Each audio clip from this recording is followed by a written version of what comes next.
Kita ikuti khidmat Ramadan. Acara ini bekerja sama dengan Ikatan Dai Indonesia dan Persaudaraan Muslimah Kabupaten Magetan.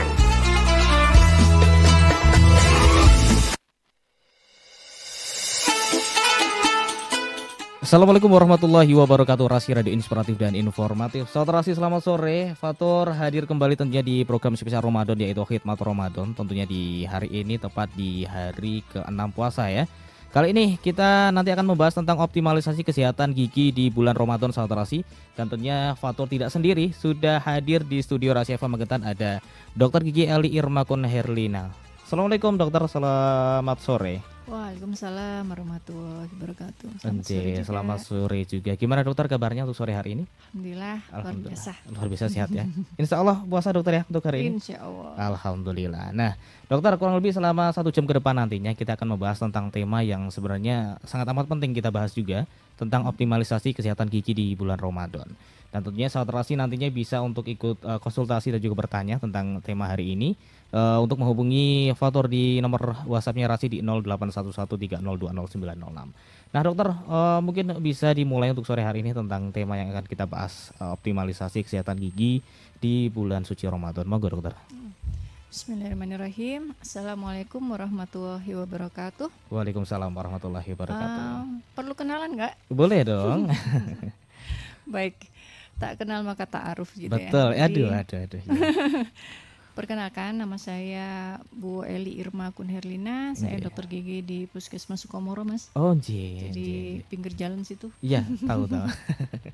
Dan saya diberi amanah sebagai penunggu poli gigi di Puskesmas tersebut gitu ya. Mungkin yang anggota masyarakat di wilayah Sukomoro mungkin sudah mengenal saya seperti itu ya. Mungkin yang lainnya salam kenal. Oke. Baik, kali ini tepatnya tahun ini gitu ya. Kita akan membahas tentang optimalisasi kesehatan gigi pada bulan Ramadan. Oke. Terus terang, kenapa kok mengambil motif ini? Betul. Gitu ya? Karena mungkinkah akan enak puasanya kalau gigi kita sakit? Betul sekali. Seperti itu ya. Jadi makanya seharusnya 11 bulan sebelum Ramadan itu kita sudah mempersiapkan kesehatan gigi kita untuk fit, untuk tidak sakit lagi pada saat bulan Ramadan seperti itu. Cuma kan kadang-kadang kalau kita membicarakan kesehatan gigi itu adalah satu hal yang jarang sekali dianggap penting gitu. Betul, ya. Kadang-kadang tuh malah untuk apa sih gitu ya. Wong dia itu cuma cili air. Yeah. Akhirnya kalau ada gigi berlubang atau gigi yang yang sakit itu nggak pernah dicekkan ke dokter gigi atau ke puskesmas gitu. Paling ya dibelikan obat penahan rasa sakit, terus reda, terus dibiarkan. Nah itu kesalahan. Oh gitu dokter. Makanya sore ini kita berusaha untuk meluruskan kesalahan tersebut sehingga harapannya kesehatan gigi semua sahabat Rasi yang mendengarkan acara ini bisa lebih baik lagi. Siap luar biasa ya? Betul. Nah dokter, tentang menjaga kesehatan gigi ini untuk sore hari ini mungkin bisa diberikan caranya atau tipsnya seperti apa sih dokter sebenarnya untuk menjaga kesehatan gigi itu? Jadi satu hal yang harus kita perhatikan bahwa ada yang namanya tawiri karies. Iya. Ya, jadi karies itu kan gigi berlubang. Betul. Nah, untuk mencegah gigi kita agar tidak berlubang, maka ada beberapa hal yang harus kita perhatikan. Yang paling wajib itu adalah gosok gigi. Gosok gigi. Betul. Sebagian orang mengira bahwa gosok gigi itu adalah sebuah aktivitas yang tinggal digosok-gosokkan krik. Betul.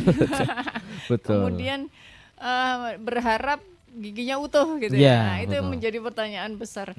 Padahal yang namanya gosok gigi itu harus dengan cara yang baik dan benar gitu ya. Baik yang kayak apa, terus waktunya bagaimana, kita akan membahas sore ini gitu ya.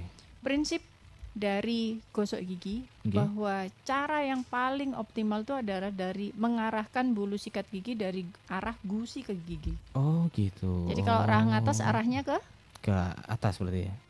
Ke bawah ya, ke bawah. Oke, ke bawah. Betul. Oke, rahang atas ya, oke. Jadi kalau rahang atas arahkan sikat giginya dari gusi atas ke bawah. Jadi arah gosok giginya satu arah ke bawah. Oh gitu. Kemudian yang bawah dari gusi ke gigi berarti dari bawah ke atas. Oh gitu. Satu arah. Jadi bukan kok digeser depan belakang, itu nggak boleh. Nanti leher giginya kalah. Sehingga nanti bisa ada lubang di di leher gigi. Seperti itu. Kalau dibiarkan nanti dia bisa patah. Tanpa ada karies kalau ini kasusnya. Jadi karena biasanya laki-laki ya bapak-bapak terlalu semangat 45, seret-seret gitu. Kemudian ya sudah, akhirnya leher giginya termakan pelan-pelan, akhirnya kena makanan keras, giginya patah. Seperti itu. Jadi memang sebenarnya yang benar itu satu arah dokter ya. Oh gitu. Jadi gigi kita kan punya beberapa permukaan ya. Jadi permukaan kunyah kita yang kalau kita ngunyah kan atas bawah gitu ya ketemu. Betul. Kan. Nah kalau itu baru kita naik depan belakang. Khusus yang permukaan kunyah. Tapi kalau yang kanan kiri sama yang depan itu memang harus satu arah. Atau minimal kayak Upin Ipin itu, jadi bulat-bulat. Ya tahu. Aslinya itu untuk anak TK, SD gitu, daripada dia gini-gini, mending bulat-bulat. Tapi kalau dewasa, saya lebih suka satu arah. Betul. Lebih sehat ya dok ya. Nah mungkin berhubung juga dengan bulan Ramadan tentunya ya. Nah ini Faktor pengen tanya juga tentang tips yang benar sebaiknya sikat gigi itu waktu-waktunya tuh kapan aja sih dokter untuk di bulan Ramadan ini? Betul. Jadi untuk bulan Ramadan ini kan kita spesial ya. Betul. Jadi ada 2 waktu makan besar, yaitu pada saat sahur dan pada saat berbuka puasa. Nah, kembali lagi ke prinsip lagi bahwa sikat gigi itu adalah tujuannya untuk membersihkan sisa makanan yang ada di sela-sela gigi, di permukaan gigi, dan kalau sudah bersih maka dia akan aman selama rentang waktu tertentu. Gitu ya. Jadi akhirnya yang paling optimal itu adalah kita gosok giginya setelah sahur. Jadi kalau ada beberapa pendapat bahwa sikat gigi kan masuk hukumnya pada makruh ya, makruhnya puasa gitu ya. Maka alangkah baiknya pada saat sebelum buka itu sebelum berbuka sebelum adzan subuh imsak. Betul. Pada saat imsak itu kita sudah gosok gigi. Jadi pada saat masuk ke waktu puasa awal itu sudah bersih semua. Jadi usahakan habis makan sahur langsung gosok gigi, langsung wudu, terus baru lanjut sholat subuh gitu ya. Jadi tidak masuk ke makruh karena dia masuk pada waktu bebas pada sahur itu ya, betul. Nah berarti kalau tadi melihat fungsi dari sikat gigi kan membersihkan sisa-sisa makanan dokter. Kalau biasanya ada yang pengen sikat gigi di siang hari saat puasa, ini sebenarnya fungsinya sama atau gimana dokter maksudnya?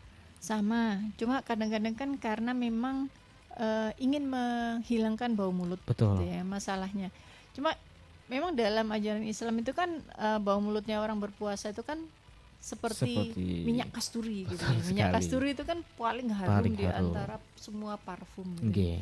Cuma kalau kita berfokus pada situ terus kita lupa bahwa gigi kita seandainya ada yang lubang atau ada karang gigi atau ada sisa akar gitu ya, sisa akar. Itu kan 3 hal yang membuat bau mulut gitu ya. Maka yo saat nemen-nemen minyak kasturi tetaplah kita harus mawas diri gitu ya, bau mulut kita pada saat berpuasa itu ya memang nggak ini banget gitu ya. Makanya boleh gosok gigi tapi hati-hati jangan sampai tertelan ininya busanya atau air kumurnya gitu ya. Cuma yang jelas kan awam mah tahu ya. Kalau kita pengen minum ya minum aja, tapi kan awal tahu gitu loh. Jadi harus tidak terlalu ini sih. Berarti ya itu tadi ranahnya kan ke makruh tadi ya dokter. Jadi ya. Iya, betul. Nah, dokter berkaitan dengan bau mulut tadi. Selain mungkin dari gigi berlubang, bisa dari kerak juga. Nah, ini dokter, apa ada sih makanan-makanan tertentu yang memang bisa membuat gigi kita itu saat puasa itu bau mulut itu dokter? Atau minuman lah? Manis. Manis. Karbo. Karbo. Jadi kita tuh secara teori ya kita harus memperbanyak makanan yang berserat. Kenapa? Gitu kan? Karena makanan berserat tuh kalau kita makan dia akan secara alami membersihkan gigi kita. Beda dengan minuman manis dan karbo gitu ya, karena dia kan dikunyah terus ditelan selesai gitu kan. Sedangkan kalau manis tuh malah lengket di permukaan gigi. Itu yang tidak baik. Kenapa kok tidak baik? Karena di rongga mulut kita itu aslinya itu ada beberapa mikroorganisme yang hidup bersama, yaitu jamur dan kuman atau bakteri gitu. Nah, dua-duanya ini sama Allah itu diberi keseimbangan. Jadi mereka hidup bersama di rongga mulut tanpa memberikan penyakit. Tapi pada saat tertentu, pada saat kita mungkin minum antibiotik yang terlalu panjang gitu kan, akhirnya bakterinya kan mati. Sehingga jamurnya yang tumbuh. Akhirnya kenapa ada rongga mulut kadang ada yang warna putih-putih? Itu jamur. Jadi penyebabnya karena itu. Makanya harus hati-hati. Kita itu harus seimbang hidupnya. Tidak boleh terlalu berlebihan. Makanya dalam Islam kan selalu ada prinsip bahwa sedang-sedang saja gitu. Yang berlebihan pasti jelek. Betul. Nah, jadi memang perlu untuk mengatur pola makan tadi dokter saat sahur maupun berbuka. Dokter, mungkin kita akan rehat sejenak, akan ada yang mau lewat ini, dan juga tentunya Fatur mengingatkan untuk sahabat Terasi yang pengen bergabung dengan kami untuk berkonsultasi terkait tema kita di hari ini, yaitu optimalisasi kesehatan gigi di bulan Ramadan. Nanti Fatur juga pengen tanya nih dokter terkait obat kumur atau dental floss ini ya. Ini sebenarnya baik atau enggak? Setelah yang satu ini dokter ya, tetap bersama Fatur dan juga Dokter Eli Hikmat Ramadan.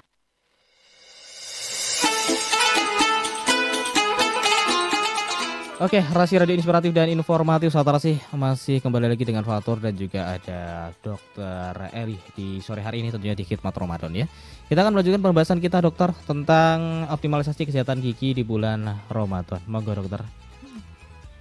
Jadi seperti tadi ya disampaikan tadi offline ya kan ya.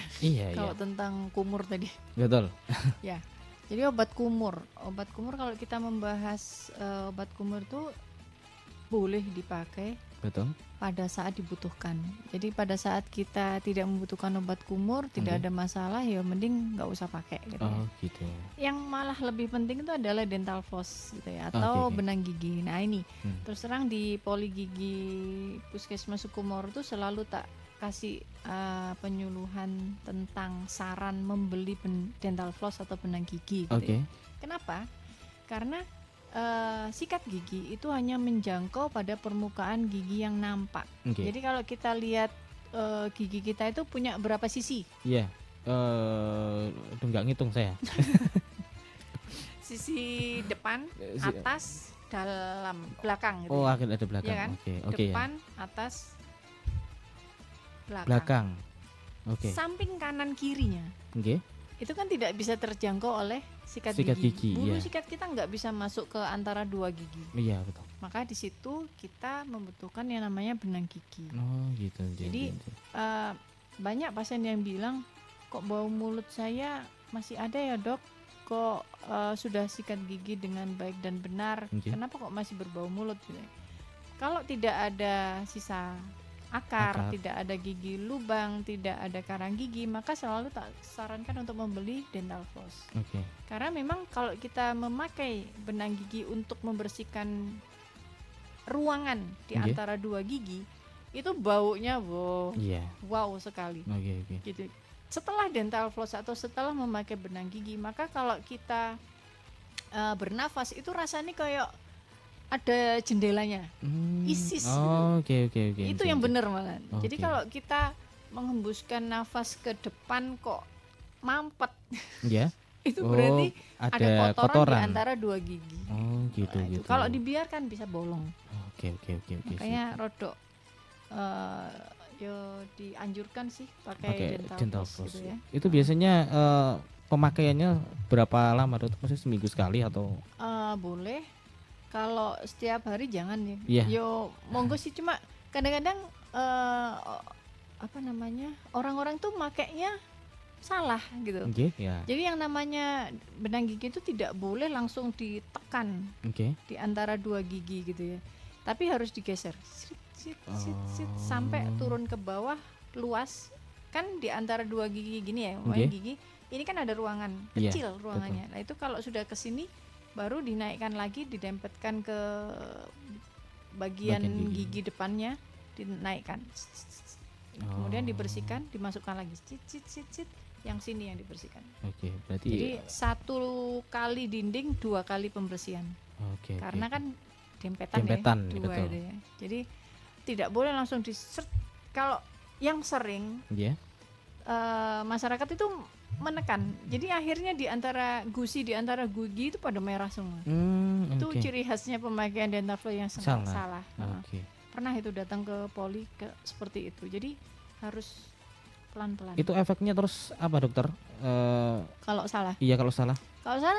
Kalau diteruskan nanti gusinya mati Jadi di antara 2 gigi kita itu ditutup dengan interdental papil. Jadi ada gusi segitiga di antara 2 gigi. Nah itu kalau kita pertama kalau salah gosok gigi kayak gini tadi, yang depan belakang itu akan mati. Yang kedua yang menyebabkan mati dental floss yang salah tadi. Kalau semakin sering plak gitu kan akhirnya mati juga. Kalau dia mati, itu mulai penyakit gigi mulai. Jadi bisa selilitan. Akhirnya selilitan kalau dibiarkan nanti lubang ya. Kayak lubangnya mesti 2 gigi kan? Iya. Kan dempetan kan. Oke. Jadi memang disarankan pakai dental floss daripada obat kumur, tapi juga harus tahu terkait cara pemakaian yang benar gitu. Oke. Nah, terkait gigi berlubang tadi dokter, mungkin Fatur pengen tanya, cara kita mungkin agar membuat gigi berlubang kita itu agar bisa kembali lagi, mungkin apa dokter? Tempel ya mungkin atau gimana? Jadi gigi kita itu kan yang ada pada orang dewasa itu adalah gigi permanen. Jadi aslinya gigi itu ada 2 macam, 2 tahap ya. Jadi pertama adalah gigi bayi yang dia tumbuh usia 6 bulan sampai 2 tahun. Genap menjadi 20 biji. Kemudian akan berganti di usia 6 tahun itu dengan gigi permanen. Nah gigi permanen ini yang harus kita jaga seumur hidup. Jadi dia sudah tidak ganti lagi. Itu kalau lubang, usahakan lubangnya kecil segera datang ke poli gigi. Jadi puskesmas itu bisa melayani lubang gigi yang masih kecil, yang masih bagus gitu ya. Jadi tinggal dibersihkan kemudian ditutup. Tapi kalau dia sudah melanjut sampai ke bawah kok sering cenut-cenut, kemudian malah pernah bengkak, itu adalah membutuhkan perawatan yang kompleks dan itu sudah bukan ranahnya poli gigi puskesmas ya. Gitu. Jadi kalau sudah ada gigi lubang artinya piye Mas Fatur? Berarti giginya keropos atau gimana ya? Atau langsung bolong? Iya langsung bolong. Sebelum bolong apa? Hitam biasanya. Nah, terus canggih Mas Fatur. Iya. Oke. Jadi gigi lubang itu diawali dengan kehitaman pada permukaan gigi. Jadi monggo sahabat Rasi mulai langsung masuk ke depan kaca untuk lihat giginya apakah ada warna hitam di permukaan gigi. Kalau ada segera ke puskesmas untuk ditempel. Biasanya bisa langsung sekali jadi. Tapi paling tidak kalau mungkin dokter giginya ragu, paling tidak 2 kali. 2 kali ya. Tapi sempurna kembalinya.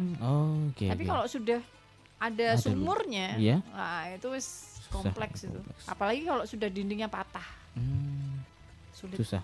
Berarti harus pasang gigi itu. Harus dirujuk ke rumah sakit untuk perawatan saluran akar. Tapi biasanya rumah sakit itu kalau dindingnya sudah patah, kontraindikasi. Jadi tidak mau melayani yang ada gigi yang patah. Tapi maunya yang utuh tapi dengan keluhan yang sudah parah. Gitu. Makanya segera ke pusat layanan kesehatan terdekat lah. Paling enggak biar kita tahu gimana sih gigiku. Iya betul. Berarti kalau sudah kelihatan menghitam itu berarti langsung segera dirujuk ke puskesmas terdekat, ditempel. Oke, siap. Oke, terkait obat kumur tadi ya dokter ya sudah. Kemudian mungkin ada pembahasan lanjut dokter untuk sore hari ini yang pengen jadi dibahas. Benar. Tadi sudah kita bahas tentang sedikit tentang gigi berlubang ya. Iya. Selanjutnya itu adalah bagaimana sih kita harus mengetahui kita itu membutuhkan pertolongan apa untuk gigi kita. Gitu. Jadi kalau gigi itu kalau sudah sisa akar, sisa akar itu kan sudah tidak dipakai oleh tubuh ya. Jadi insya Allah sama tubuh itu Allah tuh memberi kemampuan untuk mengeluarkan sisa akar tersebut. Jadi sisa akar itu meskipun nanti tertanam di tulang, dia akan keluar sendiri. Muncul gitu ya. Nah kalau sudah muncul maka lebih baik dicabut. Karena terus terang belakangan ini banyak rujukan dari spesialis dalam berkenaan dengan sisa akar.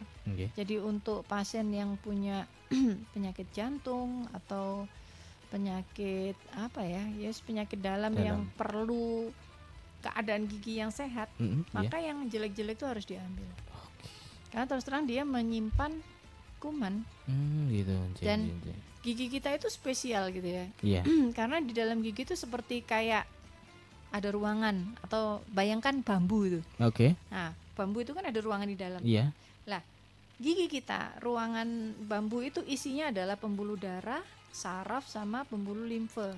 Jadi yang membuat sakit itu adalah pembuluh saraf. Jadi kalau dia terbuka kena es, itu langsung ceng. Jadi makanya jangan sampai kita punya gigi yang sensitif. Karena memang kalau sensitif itu meskipun mau pakai odol yang sensitif mau 1 truk gitu ya, dia nggak akan bisa selama si penyebabnya tidak dihilangkan. Oke. Tuh, makanya perhatikan gigi kita. Siap.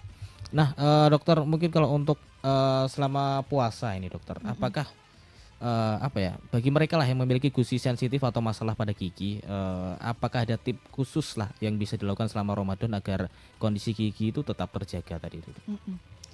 Jadi usahakan sebelum masuk Ramadan itu gigi kita aman semua. Betul. Itu tipsnya. Jadi kalau ada yang lubang segera ditempel. Kemudian kalau ada karang gigi segera dibersihkan. Kemudian kalau ada yang perlu dicabut segera dicabut. Gitu ya. Nah, kemudian yang berikutnya itu adalah kalau ada gigi tumbuh di usia 21, 22, 23-an, kepala 2 lah kira-kira. Itu namanya gigi bungsu. Nah, itu juga kadang sering menimbulkan keluhan. Jadi makanya sebelum ada keluhan segera dicekkan dulu apakah gigi tersebut mau dipertahankan atau memang harus dibuang gitu ya, atau dicabut. Nah, itu perlu dilakukan sebelum Ramadan harusnya. Makanya untuk sekarang kan kita sudah masuk Ramadan ya, akhirnya mau nggak mau inilah gigi kita. Jadi memang harus kita rasakan untuk rasa sakit itu ya. Yo, ada pertolongan pertamanya lah. Jadi seandainya cendut-cendut ya langsung mokel minum obat penahan rasa sakit gitu kan. Kalau bisa ditahan ya ditahan dulu. Tidur kayak gitu ya. Paling tidak dalam beberapa jam menunggu buka kan kita bisa rada tiduran biar nggak cenut-cenutnya nggak terlalu, atau bisa mengambil bikin air suruh anget gitu kan. Jadi 8 lembar daun suruh dikasih atau dididihkan dengan 2 gelas air besar, ditunggu anget-anget, dikumuri. Itu paling tidak rada mengurangi saraf yang terbuka tadi. Biasanya efektif kalau gitu. Jadi intinya bahwa usahakan kita bisa menjaga puasa kita itu full gitu ya. Jangan cuma sampai sitik-sitik mokel. Terus terang saya di poli gigi itu ya gitu. Kalau ada cabut ya. Kan memang kadang-kadang masyarakat juga minta dicabut pada saat puasa. Untuk yang bisa kuat menahan sakit, maka ya habis cabut ya tak suruh tidur aja. Cuma kalau memang setelah pencabutan tentu kita kan membuat luka ya. Bekas luka pencabutan itu kalau tebelnya hilang pasti rada cenut-cenut. Jadi makanya nek memang nggak kuat ya monggo minum obat, tapi ya resikonya harus mengganti di hari yang lain. Tapi ya usahakan jo sampai lah. Oke. Eman-eman. Iya, eman-eman Dok ya. Karena kita belum tentu juga ketemu di Ramadan selanjutnya. Betul. Gitu. Iya. Nah berarti dokter, terkait ketika kita mengalami nyeri gigi atau nyeri gusi saat puasa tadi, salah satu penanganannya dengan kumur dengan air apa itu dokter? Air sirih anget. Atau obat kumur yang ada penahan rasa sakitnya, tapi rasanya ora enak blas. Jadi itu kental banget. Pernah nyoba, memang habis dikumuri langsung tebel semua, tapi nggak nyaman. Oke. Terus kalau ada orang yang bilang kumur pakai air garam, dokter, itu ya gimana ya? Nah aku nggak, masing-masing dokter beda ini ya. Beda, gitu. Apa namanya istilahnya? Kebijaksanaannya gitu ya, advice-nya. Kalau saya soalnya kalau hipertensi itu yang bahaya. Oke. Iya betul. Sedangkan masyarakat kita tuh kadang tidak aware dengan keadaan dirinya, dia tidak tahu kalau dia ada hipertensi. Kalau kita kumuri garam kan bisa memacu tensinya naik. Nek saya sih nggak recommended, tapi nek untuk yang normal monggo, karena memang garam itu banyak manfaatnya. Jadi untuk berkumur nek memang bisa tidak ketelan ya monggo, tapi nek untuk yang ada hipertensi jangan. Terlalu riskan. Tapi memang sebenarnya ada pengaruhnya dokter ya kalau kumur pakai air garam? Ada manfaatnya. Ada manfaatnya. Air garam itu memang elektrolit ya, dibutuhkan oleh tubuh pada saat-saat tertentu gitu kan. Cuma kalau untuk gigi memang ada antiseptiknya dikit banget sih. Cuma banyak side effect-nya. Jadi nek aku nggak rekom. Oke, siap dokter. Oke dokter, ini mau ada yang lewat terlebih dahulu ini dokter ya. Kita akan melanjutkan pembahasan kita tentang optimalisasi kesehatan gigi di bulan Ramadan setelah yang satu ini. Fatur juga pengen tanya nantinya terkait bahan-bahan alami yang mungkin bisa untuk menjaga kesehatan gigi kita selama bulan Ramadan.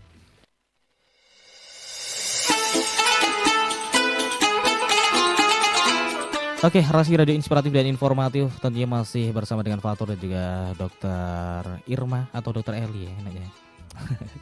Oke, dokter, kita akan melanjutkan pembahasan kita di sore hari ini tentang optimalisasi kesehatan gigi di bulan Ramadan. Monggo dokter. Jadi ada satu hal yang harus kita perhatikan juga berkenaan dengan sikat gigi ya. Betul. Jadi pemilihan sikat gigi yang baik itu adalah sikat gigi yang mempunyai bulu sikat yang lembut. Karena terus terang kalau kita memakai sikat gigi yang keras itu akan mengabrasi bahan terluar gigi kita yang namanya enamel. Nah, enamel itu adalah bagian terkuat tubuh kita. Jadi bukan cuma rongga mulut aja, tapi terkuat tubuh kita, dan dia kuat banget sehingga kalau ada rangsangan dari es, dari panas, itu yang melindungi gigi kita itu adalah lapisan pertama ini. Nah, kalau kita menggunakan sikat gigi dengan bulu yang keras, itu nanti lambat laun lapisan pertama gigi itu akan aus. Dan yang paling sering aus itu adalah di leher gigi. Kalau kita memakai cara yang salah tadi, kalau bagian samping di maju depan belakang dengan semangat 45 maka dia akan aus gitu ya. Nah, yang terekspos itu adalah lapisan kedua yang namanya dentin. Nah, dentin ini punya sungai. Jadi kayak tabung-tabung yang menghubungkan antara enamel ke dalam bambu tadi. Masih ingat bambu tadi? Masih ingat. Dia akhirnya kalau itu terbuka keluar, maka kalau ada es, dia akan celeng gitu rasanya. Karena memang dia tidak berfungsi untuk melindungi gigi, tapi menghidupkan memberi kehidupan pada permukaan gigi yang pertama tadi dari pulpa, jadi dari bambu yang tadi. Jadi makanya usahakan kalau ada gigi yang terbuka dikit segera ditempel untuk menjadi sempurna kembali. Kalau itu dilakukan maka aman, jadi kembali lagi utuh lagi giginya. Seperti itu. Berarti kuncinya memang kita harus aware dan juga tahu lah tentang gigi kita, kondisi gigi kita gitu ya. Jangan sampai ya alah bolong sidik engko ae lah gitu ya. Padahal dulu nek saya terus terang ya, nek pas penyuluhan di sekolah gitu yang tak tanamkan itu adalah pentingnya gigi kita untuk masa depan. Iya. Kalau mau jadi TNI, mau jadi polisi, betul. mau jadi bu guru gitu ya. Apakah akan tersenyum dengan gigi yang lubang? Iya, betul. Terus modal untuk menjadi TNI polisi itu kan juga harus utuh giginya. Iya. Makanya kesadaran untuk menjaga kebersihan gigi harus dimulai dari awal, dari mulai timbulnya gigi gitu. Jadi nggak harus bolong ya. Gitu. Berarti memang peran orang tua ini sebenarnya sangat amat penting ya.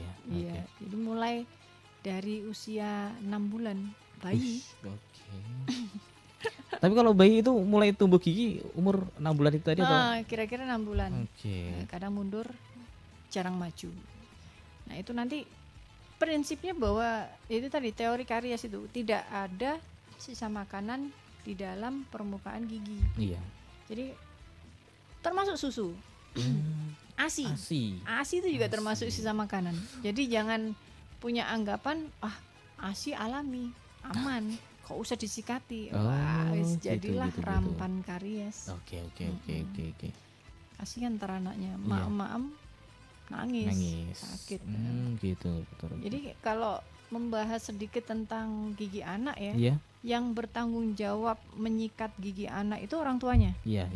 Tidak anaknya. Karena kita tahu bahwa anak-anak usia 2 tahun gitu ya. 2 tahun 2, 3, 4, 5 sampai 5 lah ya. Itu kan belum paham belum paham pentingnya. Bagaimana, bukan pentingnya. Mereka kan mumayyiz. Jadi belum penanya kan diangkat ya. Jadi kalau dia berbuat apa-apa kan dia enggak ada catatan amalnya gitu kan. Makanya dia wajib kita gosoi karena memang dia nggak paham bersihnya kayak apa. Kan Allah juga menuntutnya seperti itu. Makanya penanya anak-anak kan diangkat. Jadi gak ono hukum bagi mereka. betul. Terus orang tua nyuruh kudu resik ya ora mungkin toh. Iya.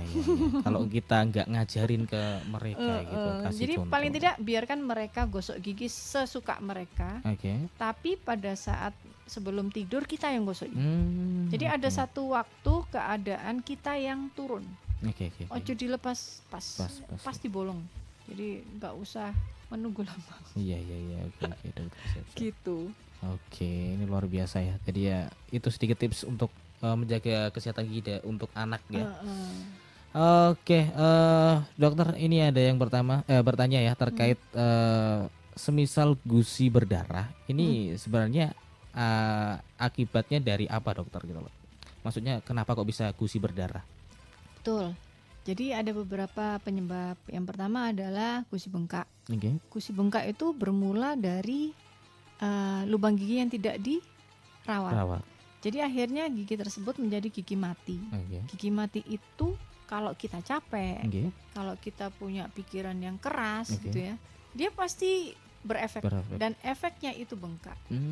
Jadi kalau kayak gini segera ke Fasiankes ya, fasilitas terdekat untuk mendapatkan obat, diobati nanti gusinya sembuh. Itu solusinya.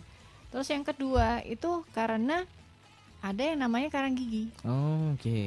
Mas Fatur ngerti nggak karang gigi itu warna apa? Yang kuning-kuning itu, dokter. Kuning-kuning. Ya, bisa. Kadang kuning, kadang warnanya coklat tua.